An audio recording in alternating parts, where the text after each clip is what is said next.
말씀 보도록 하겠습니다. 말씀은 다니엘서 1장 1절에서 9절까지 말씀입니다. 다니엘서 1장 1절에서 9절까지의 말씀 같이 보도록 하겠습니다. 다니엘서 1장 1절에서 9절, 저 한 절, 여러분 한 절, 마지막 절은 같이 읽도록 하겠습니다. 저부터 읽겠습니다. 유다 왕 여호야김이 다스린 지 3년이 되는 해에 바벨론 왕 느부갓네살이 예루살렘에 이르러 성을 에워쌌더니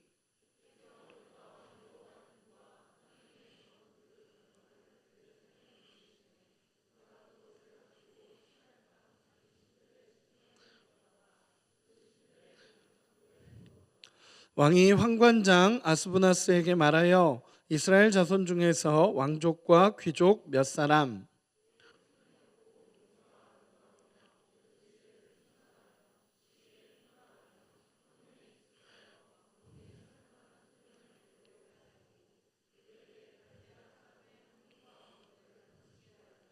또 왕이 지정하여 그들에게 왕의 음식과 그가 마시는 포도주에서 날마다 쓸 것을 주어 3년을 기르게 하였으니 그 후에 그들은 왕 앞에 서게 될 것이더라.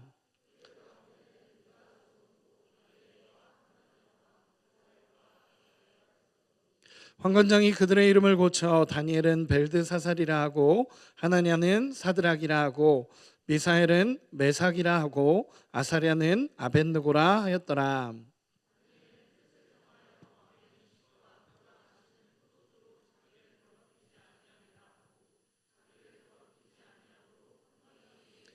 같이 읽겠습니다. 하나님이 다니엘로 하여금 환관장에게 은혜와 긍휼을 얻게 하신지라. 아멘. 제가 잠시 기도하겠습니다. 하나님 감사합니다. 하나님의 은혜와 사랑에 오늘도 감사합니다. 하나님 예배하게 하시고 찬양하게 하시고 또 이 시간 이 자리에서 말씀을 듣게 하심에 주님 감사합니다. 하나님 말씀을 통해 하나님 우리의 어두웠던 모든 것이 걷히고 하나님의 빛이 우리 가운데 들어오게 하시고 말씀을 통해 하나님이 우리에게 하시고자 하시는 하나님의 음성이 들려질 수 있도록 주님 축복하여 주시옵소서. 전한 자는 가리시고 위대한 아버지만 온전하게 드러나기를 소망하오며 살아계신 예수님의 이름으로 기도합니다. 아멘. 네, 말씀을 나누도록 하겠습니다. 말씀 나누기에 앞서 이제 오늘 새로 오신 분, 제가 아까 얼굴을 뵀는데 새로 오신 분은 끝나고 십자가 앞쪽으로 와주시면 저희가 안내를 도와드리도록 하겠습니다. 예, 말씀을 나누도록 하겠습니다. 오늘 말씀의 제목은 하나님께 마음을 두다라는 제목으로 여러분과 말씀을 나누고 싶습니다. 여러분 이 시대는 참 분별하기가 어려운 시대인 것 같습니다. 우리가 살아가다 보면 뭔가 분별하고 뭔가 구별하고 뭔가 이렇게 하나님의 뜻을 찾아가야 되는데 그 시대가 그런 것이 참 어려운 시대다라고 많이들 이야기하고 있습니다. 제가 최근에 저희 아브라함청 친구들하고 단체 사진을 이렇게 찍었는데 단체 사진을 찍어서 이렇게 올리려고 인스타에 올리려고 이렇게 단톡방에 올렸어요. 그랬더니 어떤 친구가 목사님 이거 그대로 올리실 건가요? 그러면서 물어보더라고요. 그래서 그대로 올려야지 라고 얘기했더니 잠시만요 그러면서 뭔가 이렇게 뚝딱뚝딱 하더라고요. 그러더니 단체 사진이 딱 왔는데 똑같은 사진인데 다른 거예요. 분명히 똑같은 사람인데 예뻐요. 더 예뻐지고 더 다르다라는 생각이 들어서 분명히 이 친구가 맞는데 아닌 것 같은, 근데 분명히 이 친구는 맞고, 그 사진을 보면서 참 분별하기 어려운 세대다라는 생각을 해보게 됩니다. 여러분 우리는 지금 이 시대를 살아가면서 무엇이 선인지 악인지 참 정말로 분별하기 어려운 세대를 살아가고 있습니다. 요즘 기독교 신문이나 칼럼 같은 것을 보면 목사님들께서 많이 신앙적인 생활을 진단하실 때에 참 신앙생활하기 어려운 세대를 살고 있다라고 이야기를 합니다. 그 얘기의 의미를 이렇게 풀어보면 세상의 물결이 거세고 그 안에서 믿음을 지키는 것이 쉽지 않다라고 말하는 것 같아요. 저도 동의합니다. 정말 이 세대가 살아가는 이 삶의 현장에서 믿음을 지키고 살아간다는 것 쉽지 않은 세대를 살고 있는 것 같아요. 그런데 성경을 읽다 보니까 정말 어려운 시대에 살아가고 있었던 사람들, 그러면서 그 어려운 세대 속에서도 믿음을 지키며 살아갔던 사람들이 성경을 읽다 보면 눈에 보여지기도 해요. 그 중에 한 사람이 누구냐 하면 오늘 여러분과 말씀을 나눌 다니엘이라는 사람입니다. 정말 믿음을 지키기 어렵고 정말 신앙생활하기 힘든 환경 속에서도 하나님 앞에 믿음을 지켜낸 사람이 이 다니엘이라는 사람입니다. 사실 다니엘이라는 사람 우리가 초등학교 때도 초등부 때도 많이 배우고 노래로도 나오고 다니엘이라는 사람 참 많이 우리가 듣고 있죠. 근데 이 다니엘이라는 사람에 대해서 조금만 알게 되면 이 사람은 성경에서 정말 얼마나 대단한 인물인지 몰라요. 이 포로로 잡혀와서 왕이 3번 바뀌는 동안에 총리의 자리를 유지하고 그리고 그 모든 상황 속에서 높임받고 인정받았던 사람이 이 다니엘이라는 사람입니다. 그리고 성경에서는 그 다니엘을 하여금 하나님의 은혜와 긍휼을 입은 자라고 평가를 합니다. 하나님의 은혜와 긍휼을 입은 자다라고 평가를 하는데, 여러분 문제는 뭐냐면요, 다니엘이라는 사람이 처음부터 이렇게 하나님 앞에 믿음으로 잘 살아갔느냐, 처음부터 좋은 환경 속에서 좋은 상황 속에서 믿음을 지키고 살아갔느냐라고 물어본다면 아니에요. 여러분, 지금부터 여러분들에게 다니엘의 환경을 좀 소개해 보려고 해요. 다니엘이 지금 신앙생활했던 환경을 한번 소개해 보려고 합니다. 여러분, 이렇게 소개해 보고 싶어요.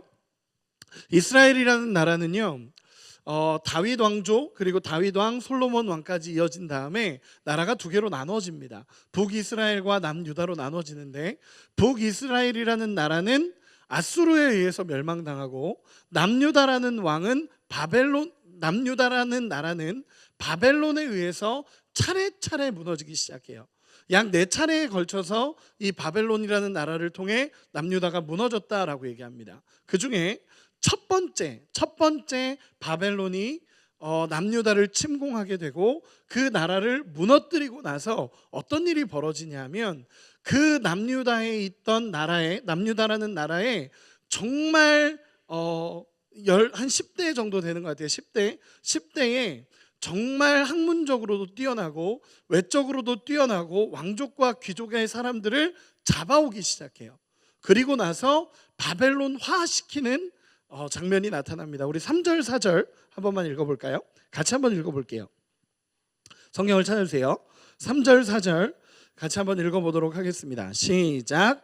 왕이 환관장 아스부나스에게 말하여 이스라엘 자손 중에서 왕족과 귀족 몇 사람, 곧 흠이 없고 용모가 아름다우며 모든 지혜를 통찰하며 지식에 통달하며 학문에 익숙하여 왕궁에 설만한 소년을 데려오게 하였고 그들에게 갈대아 사람의 학문과 언어를 가르치게 하였고. 아멘. 여러분, 이때 잡혀온 사람이 누구냐 하면 다니엘이라는 사람이에요. 이게 어떻게 된 일이냐면, 이 바벨론이라는 나라가 남유다를 침공하면서 거기에 있던 사람 중에서 오늘 본문에서 이야기하는 것처럼 왕족과 귀족 중에서 흠이 없고 용모가 아름답고 모든 지혜에 통찰하며 지식에 통달하며 학문에 익숙하여 왕궁에 설만한 사람들을 다 잡아오기 시작했어요. 그 중에 다니엘이 있었다라는 거예요. 여러분, 우리 옆 사람 한 번만 봐주세요. 한번 물어보세요. 당신은 잡혀올 만한 사람입니까? 죄송해요. 다시 이렇게 인사합시다. 다행이다. 참 다행이다. 네, 다시 앞을 봐주세요. 죄송합니다. 저는 그렇게 생각해요. 이 다니엘이라는 사람이요, 왕족과 귀족으로서 인정받으면서 살았던 상황이에요. 남유다의 왕족과 귀족 중에 한 사람이었고 용모와 외모와 지혜와 모든 것이 뛰어났던 그 남유다에서 정말 특권층이라고 말할 수 있는 그런 위치에서 살아갔던 사람이 이 다니엘이에요. 근데 그 다니엘이 한순간에 나라가 망하고 그 다니엘이 잡혀서 바벨론의 포로로 끌려오게 된 거예요. 여러분, 그리고 나서 어떤 일들이 일어났냐면 이런 바벨론에서 이렇게 다 데려와서 정책을 세우는 게 뭐냐면 이 사람들을 그냥 잡아와서 끝나는 게 아니에요.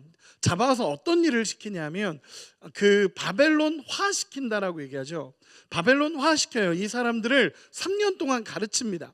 이 왕족과 귀족의 학문적으로도 뛰어나고 머리도 좋은 이 사람들을 모아다가 다 가르치기 시작해요. 3년 동안 이들을 가르쳐서 그 중에서 뛰어난 사람은 바벨론의 인재로 쓰고, 그리고 그 중에서 이제 돌려보낼 사람들은 돌려보내서 왕족과 귀족 사람들이잖아요. 그러니까 그 사람이 그 나라에 돌아가더라도 거기서 또 영향력을 끼치는, 바벨론화 되게 만들어가는 과정을 이 바벨론은 정책으로 펼쳤어요. 그래서 정말 뛰어난 사람들을 모아다가 자기네 문화를 가르쳤고, 자기네 학문을 가르쳤고, 자기네 나라의 모든 걸 가르쳤어요. 그리고 인재로 세우고 아니면 그 나라로 돌려보내서 바벨론화시키는 역할들을 했던 게 이 바벨론의 모습이었습니다. 이 다니엘도 그 가운데 한 명이었던 거예요. 여기에 나타난 다니엘과 세 친구, 그 가운데 있는 사람들이었습니다. 그리고 다니엘은 잡혀왔고 거기서 첫 번째로 학문과 언어를 배우기 시작합니다. 여기에 보면 4절 마지막에 갈대아 사람의 학문과 언어를 가르치게 하였고, 5절에 또 왕이 지정하여 그들에게 왕의 음식과 그가 마시는 포도주에서 날마다 쓸 것을 주어 3년을 기르게 하였으니 그 후에 그들은 왕 앞에 서게 될 것이더라. 아멘. 여러분 잘 들어보세요. 어떤 일이 벌어지냐면 다니엘을 잡아다가 이 사람을 교육하기 시작해요. 3년 동안 교육하기 시작합니다. 그들의 학문과 언어를 가르쳐요. 바벨론의 학문과 언어는 뭐냐면 문화, 종교, 신화, 점성술 이런 걸 가르치는 거예요. 이 학문에 깔려 있는 대표적인 것은 바벨론 신을 섬기는 겁니다. 바벨론의 신을 가르치고, 바벨론의 학문을 가르치고, 바벨론의 종교를 가르치고, 바벨론화시키기 위해 이 다니엘에게 다 가르치기 시작해요. 여러분, 일본이 우리나라를 지배할 때도 이런 방법들이었죠. 언어를 바꿔버리고 자신의 학문들을 가르치고, 그러면서 그들을 지배해 가기 시작해요. 하나하나 지배해 가기 시작합니다. 그리고 또 하나, 이름을 바꿉니다. 우리 7절 한 번만 보도록 하겠습니다. 7절 같이 한 번만 읽겠습니다. 시작. 환관장이 그들의 이름을 고쳐 다니엘은 벨드사살이라 하고, 하나냐는 사드락이라 하고, 미사엘은 메색이라 하고, 아사랴는 아벳느고라 하였더라. 아멘. 여러분, 이런 상황에서 다니엘이라는 이름이 바뀝니다. 이름을 바꿔버려요. 여러분, 다니엘이라는 사람의 이름의 뜻이 뭔지 아세요? 아는 사람 있을 것 같아요.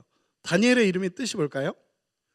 하나님은 나의 심판자라는 뜻입니다. 하나님의 주권을 인정해드리는 이름이에요.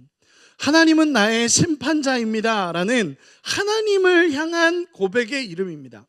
여러분, 우리도 마찬가지지만 그 사람, 그 시대 유대민족에게 있어서 이름은 그들의 정체성이었어요. 근데 그 정체성을 바꿔버리는 거예요. 하나님은 나의 심판자입니다 라고 고백하는 다니엘이라는 이름이었어요. 근데 벨드사살이라는 이름으로 바꿔버립니다. 여러분, 이 벨드사살이라는 이름이 뭐냐면 벨이여 내 생명을 보존하소서. 여러분, 벨이라는 것은요 무로닥이라는 신의 칭호였어요. 그러니까 벨은 우상이에요. 뭐냐면 벨드사살이라는 이 이름은 벨이여 내 생명을 보호하소서라고 이야기하는 것입니다. 조금만 우리가 쉽게 표현해 볼까요? 우상에게 예배하고 경외하는 이름인 거예요. 우상을 예배하고 경외하는 이름, 벨이여 내 생명을 보존하소서라는 이름으로 바뀌어버려요. 하나님은 나의 심판자입니다. 하나님은 나의 주권자입니다. 하나님이 나의 모든 것입니다 라는 이름으로 지어졌는데, 이름을 바꿔버리면서 그의 정체성을 바꿔버리는 거예요. 이 벨드사살이라는 이름은요 이 우상에게 내 생명을 보존해달라고 말하는 이름이에요. 사실은 믿는 사람으로서 정말 치욕적인 이름입니다. 예수님 나의 주인이십니다 라는 이름에서 우상을 섬기고 우상에게 생명을 구하고 있는 그 이름으로 바뀌어 버린 것입니다. 여러분, 여기까지도 정말 처참한 상황이에요. 그런데 한 가지가 더 나타납니다. 책 중에 바벨론에서 그리스도인으로 살기라는 책에서 다니엘과 세 친구를 연구한 그 장면이 나와요. 근데 거기에 보면 이렇게 표현을 해요. 이걸 저도 신학적으로 찾아보고 있는데 찾아보니까 이런 신학적인 사상들도 분명히 있어요. 그게 뭐냐면 다니엘은 환관이었을 거다라는 거예요. 여러분 이 얘기가 뭔지 아세요? 다니엘이 거세당했을 거라는 거예요. 여러분 바벨론에서 그리스도인으로 살기라는 책에 나타난 겁니다. 여러분 이거에 대한 근거를 대볼게요. 그 당시는요 장자 문화예요. 그런데 성경 어디에도 다니엘과 세 친구의 결혼이나 아내, 자녀들에 대한 기록이 없어요. 전혀 없습니다. 여러분 그리고 하나 더, 이 지금 연구하는 사람들 중에서 바벨론의 유대인 회당들이 나와요. 바벨론에 유대인 회당들이 있었다라고 얘기해요. 그러면 예배드리는 장소가 유대인의 회당이잖아요. 물어봅시다. 다니엘이 가장 예배 잘 드렸던 장소가 어딘지 아세요? 다니엘서 6장에 나타납니다. 알 것 같은데? 집에서 꼭대기에 창문을 열고 예배를 드렸던 사람이 다니엘이에요. 여러분 유대인 회당이 있는데도 불구하고 그곳에서 예배를 드린다라는 것, 여러분 사실 학문적으로는 이게 지금 정설로 가고 있어요. 여러분 이 얘기는 뭐냐면요, 환관이 되었다라는 것은요 처참한 거예요. 처참한 거. 여러분 이런 상황, 여러분 첫 번째 이름 학문과 바벨론의 학문과 문화를 배웁니다. 두 번째 바벨론의 이름을 받습니다. 바벨론에 내가 하나님을 경외했던 이름에서 이제는 우상을 섬기는 이름으로 바뀝니다. 그리고 내가 그 나라에 가서 결국 환관이 되어버려요. 여러분 거기서는 이런 얘기도 합니다. 그 당시에 외모로도 뛰어난 사람들, 남자들, 소년들 다 데려다가 그 왕궁에 둘 수 없기 때문에 환관장에게 맡기잖아요. 이 얘기는 환관이라는 거예요. 여러분 인간적으로도 너무 많이 무너져 버린 게 다니엘의 모습입니다. 여러분 이런 위기가 닥치면 여러분 어떨 것 같습니까? 거기서 또 하나 해볼까요? 이스라엘이라는 나라는 하나님이 우리를 보호하신다라는 게 너무 명확한 나라입니다. 근데 그 나라가 바벨론에 의해서 무너졌습니다. 여러분 성전도 같이 무너집니다. 여러분 이 얘기가 뭔지 아세요? 그들이 인식하기에 하나님이 우리를 버렸다일 수도 있고 하나님이 바벨론의 신에게 졌다일 수도 있습니다. 여러분 이런 상황에 여러분이라면 어떻겠습니까? 여러분 신앙을 지키실 수 있겠습니까? 여러분 성경은 계속 얘기하는 거예요. 바벨론의 문화에서 가장 밑바닥으로 떨어졌던 사람 중에 하나가 다니엘과 세 친구예요. 이 다니엘과 세 친구는요 학문이 바뀌고요, 이름이 바뀌고요, 인간적으로도 완전히 무너져버린 그 상황 속에서 살아갔던 사람이 다니엘입니다.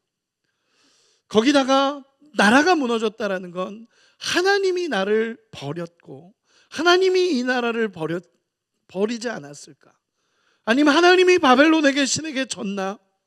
여러분 너무 암울한 상황입니다. 여러분 하나님 믿으실 수 있겠습니까? 하나님이 바벨론에게 신에게 진 것과 같은 상황, 하나님이 살아계시다면 내가 이렇게까지 어려움을 겪어야 하는가?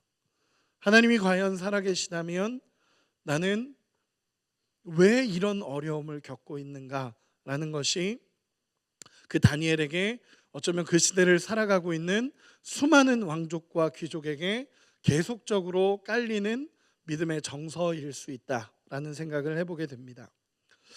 여러분 성경 역사도 계속 얘기해요. 1장 1절부터 7절까지 바벨론이 주도권을 가지고 갑니다.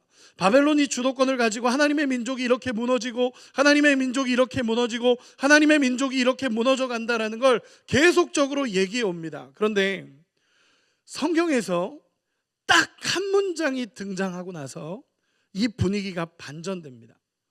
다니엘서에서요 계속 이 무너짐으로 나오다가 딱 한 문장이 등장함으로써 분위기가 완전히 반전되고 주도권이 달라집니다. 여러분 그 문장이 뭐냐면 우리 8절 같이 읽어봅시다. 8절입니다. 같이 읽겠습니다. 시작.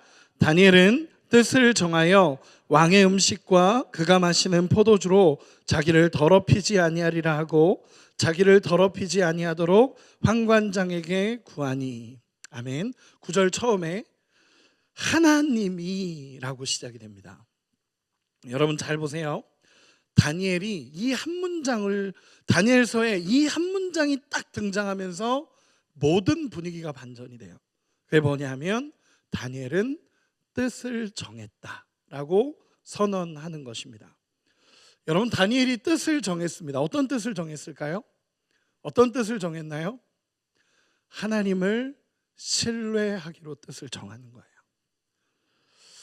여러분, 이런 상황에도 아무것도 보이지 않는 이 밑바닥임에도 이런 상황이 다 무너져 버렸고 내가 살아갈 수 있는 환경들, 내가 살아가는 자격들, 나의 인간성, 이런 모든 게 무너졌다 하더라도 다니엘이 뜻을 정합니다. 어떤 뜻을 정하냐면 나는 하나님을 신뢰하기로, 나는 하나님을 신뢰하겠습니다 라고 뜻을 정합니다. 여러분, 원어를 보면 리뽀라는 단어를 쓰는데 이 단어의 의미는 뭐냐면 그의 마음을 하나님께 두었다라는 것입니다.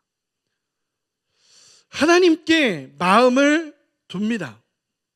하나님께 내 마음을 두기로 결정합니다. 여러분, 뜻을 정했다라는 건 내가 결정했다라는 거예요.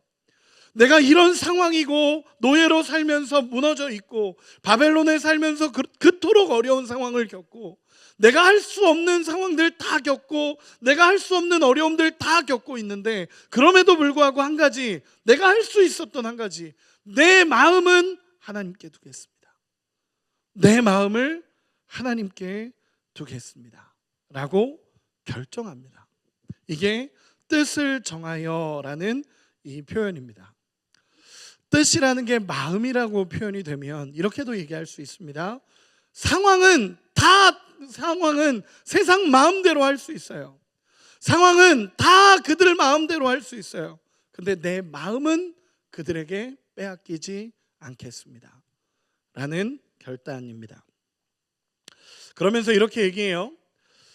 그 시대에 왕의 음식을 먹지 않기로 구체적으로 결단한 거예요. 그게 뭐냐면 왕이 주는 음식을 먹지 않겠습니다 라고 뜻을 정합니다.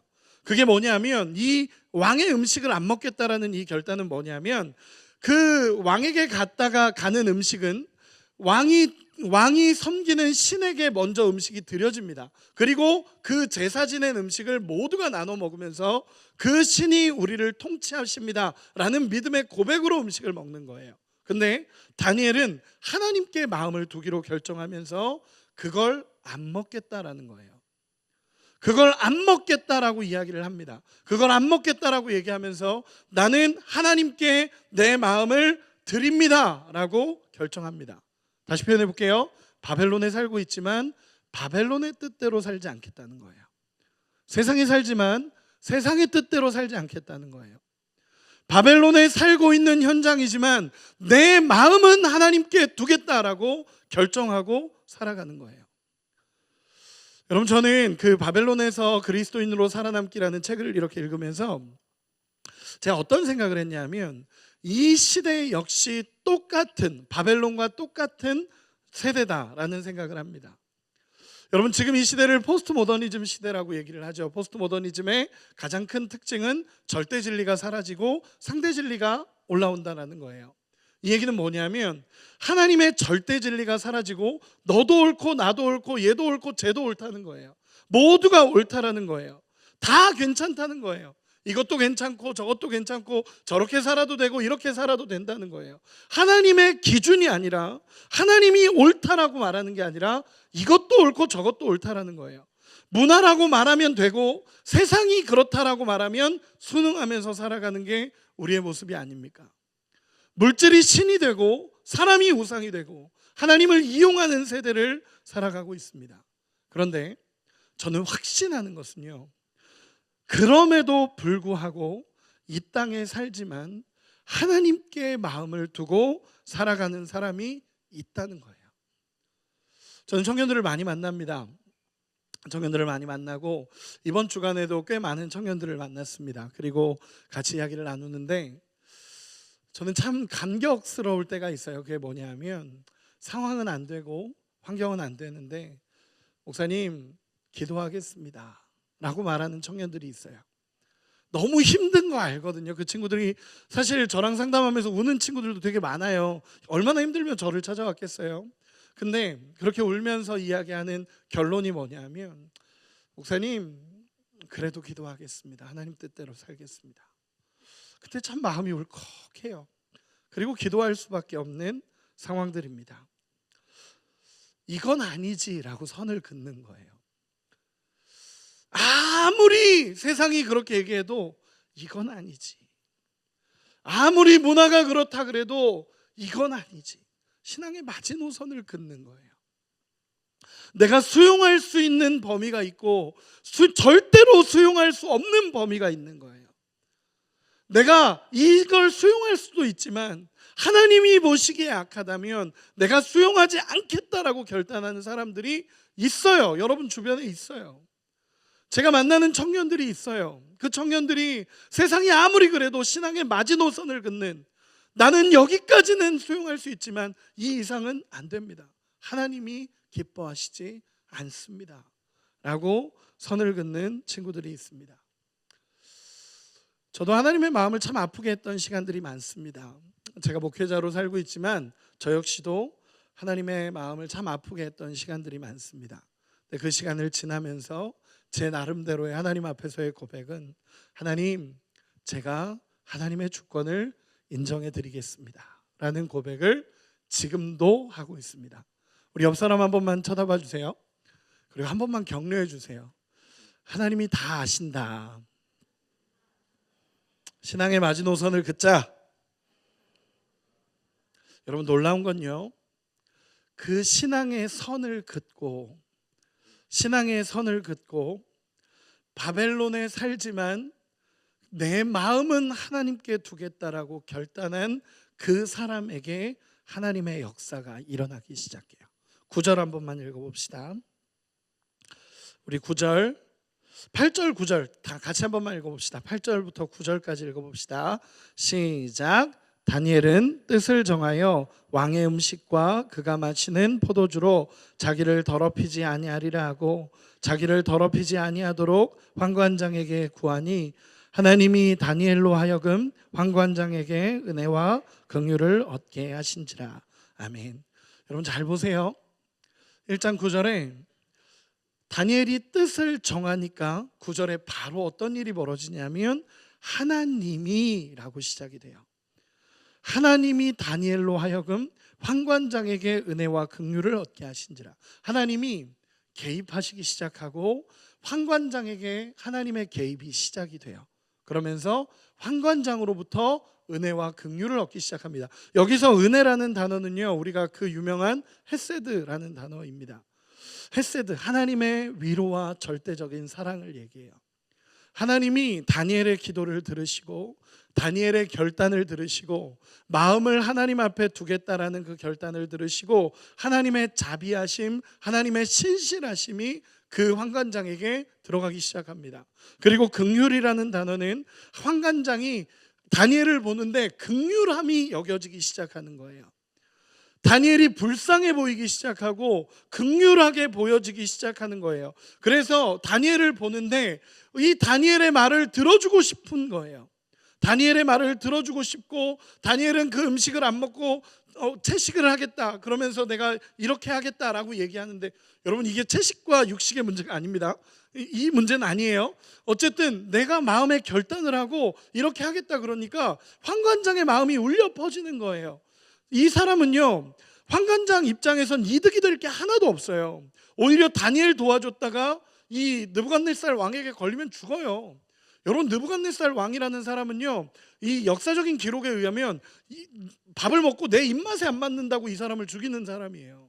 이런 포악한 왕이에요. 이 환관장이 모를까? 다 알겠죠. 그럼에도 불구하고 하나님의 역사가 일어나니까 그에게 긍휼함이 들어가기 시작하는 거예요. 그래서 이 다니엘을 보면서 긍휼하게 여겨지고 하나님의 사랑이 들어가기 시작하고 그에게 하나님의 마음을 품게 되는 것입니다. 여러분, 하나님의 역사가 일어났다라는 거예요.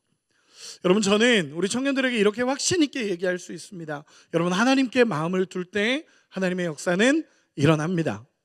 아멘. 하나님께 마음을 두기로 결정하는 사람에게 하나님께서 세워가시는 역사가 일어납니다. 세상에 살아가지만 하나님 앞에 구별되이 살아가겠다라고 결단하는 자들에게 하나님의 역사는 날마다 일어나게 됩니다.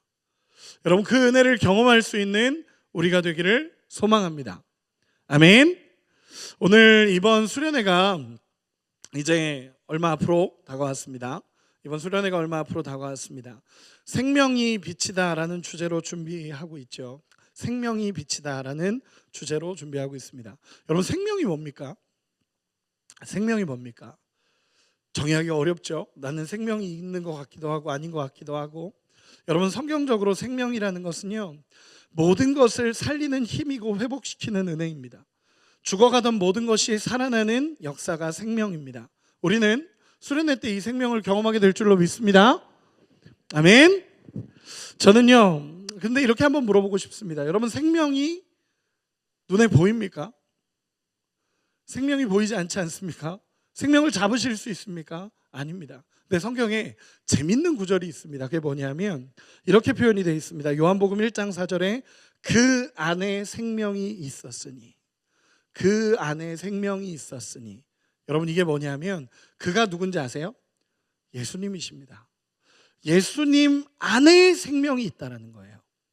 예수님 안에 그 모든 살리는 은혜가 있고 예수님 안에 그 모든 것을 회복시키는 은혜가 있다는 거예요. 그 생명이 예수 안에 있다는 거예요. 그럼 우리가 원하는 건 뭐냐면, 우리가 경험하기를 원하는 건 그 예수님이 내 안에 오시면 예수의 생명이 내 안에 누려지는 거예요. 예수님이 내 안에 경험되면 예수의 생명이 누려지는 겁니다.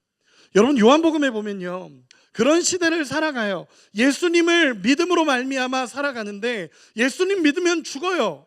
예수님 믿으면 핍박당해요. 예수님 믿으면 정말 사자밥이 되기도 하고요. 예수님 믿으면 너무나도 괴로운 시대를 살아가요. 그런데 성경이 분명하게 얘기하는 게 있어요. 뭐냐면 예수 안에 생명이 있다는 거예요. 그 시대 사람들이 어땠는지 아세요? 이걸 아는 거예요. 예수 안에 생명이 있다는 걸 아는 거예요. 그러니까 예수님을 내 마음에 모시면 생명이 있다는 걸 아니까, 예수가 생명이라는 걸 아니까 그 예수님의 생명을 받아들이고 육신의 죽음을 택하는 거예요. 여러분, 예수를 버리고 살아남는 것 같지만 예수가 떠나면 생명도 떠난 거예요. 그런데 내 육신의 죽음을 겪지만 예수가 내 안에 오시면 여전히 생명이 그 안에 있는 거예요. 이게 역설입니다. 여러분, 이렇게 표현해 보고 싶어요. 다니엘도 이걸 아는 거예요. 그러니까 생명을 걸고 마음에 결단을 합니다. 뭐냐면 내 마음을 하나님께 두겠습니다. 내 마음을 하나님께 두겠습니다. 육신의 어려움을 겪고 정말 큰 어려움을 겪는다 하더라도 내 마음을 하나님께 두겠습니다. 그게 생명이라는 걸 알고 그게 회복이라는 걸 아는 사람이 다니엘입니다. 말씀을 정리하겠습니다. 여러분, 저는 이렇게 표현해 보고 싶습니다. 예수님이 내 안에 오시면 내 안에 생명이 경험됩니다. 그 은혜가 우리 안에 누려지기를 소망합니다. 네, 키보드 쳐주세요. 올려주세요, 악기. 저는 여러분, 다니엘과 같은 사람들이 우리 청년들에게 나왔으면 좋겠어요. 바벨론에 살고 있지만 바벨론 사람으로 살지 않겠다. 세상에 살지만 나는 그리스도인으로 살겠습니다라는 믿음의 결단이 있는 청년들이 세워졌으면 좋겠어요. 그리고 진짜로 상황은 내 맘대로 하지 못해요. 때로는 환경은 내 맘대로 되지 않을 때도 너무너무 많아요. 내가 정말 내 인생을 어떻게 앞으로 가야 될지 모를 때도 사실은 너무너무 많아요. 그런데 그럼에도 불구하고 내가 할 수 있는 한 가지가 있어요. 그게 뭐냐면 내 마음은 하나님 앞에 두겠습니다 라는 결단이에요. 내 마음은 세상에 빼앗기지 않겠습니다. 내 마음은 세상에 빼앗기지 않고 하나님 앞에 두고 주님이 원하시는 대로 살겠습니다 라는 믿음의 결단입니다. 토요일 날 우리 강단기도회 새벽에 강단기도를 했는데 토요일 금요일 저녁에 저희 아들이 5학년이거든요. 5학년짜리 아들이 갑자기 저한테 아빠 나 새벽 예배 갈래 그러는 거예요. 5학년짜리 아들이. 그래서 제가 왜? 라고 물어봤어요. 이상하잖아요. 5학년짜리 아들이 왜? 그랬더니 5학년이니까 새벽 예배 해야지. 그래서 제가 5학년인데 왜 새벽 예배를 해? 그랬더니 아빠도 5학년 때 새벽 예배 했잖아 라고 하더라고요. 5학년도 하나님 앞에 마음을 두더라고요. 5학년도. 여러분 우리는 어디에 마음을 두고 계십니까? 여러분 수련회에 마음을 두고 계십니까? 은혜의 자리에 마음을 두고 계십니까? 여러분 우리의 인생은 하나님이 이끌어 가시는 것입니다. 여러분 믿으십니까? 우리 인생 하나님이 이끌어 가신다는 거 믿으십니까? 하나님이 우리를 끌어가십니다. 저는 오늘도 결단합니다. 오늘도 내 마음을 하나님 앞에 두겠습니다 라는 결단을 합니다. 오늘도 아침에 일어나면서 하나님 앞에 기도하겠습니다. 하나님 오늘도 제 마음을 하나님 앞에 두겠습니다. 하나님 저의 인생을 끌어주십시오 라는 믿음의 고백이 있습니다. 여러분 우리의 인생이 하나님 앞에 세워져 가는 인생이 되기를 소망합니다. 세상적으로 아무것도 바꿀 수 없는 것 같지만 우리가 결단할 수 있는 게 있습니다. 하나님께 마음을 두는 것입니다. 오늘 이 시간에 하나님께 마음을 두는 역사가 일어나기를 원합니다.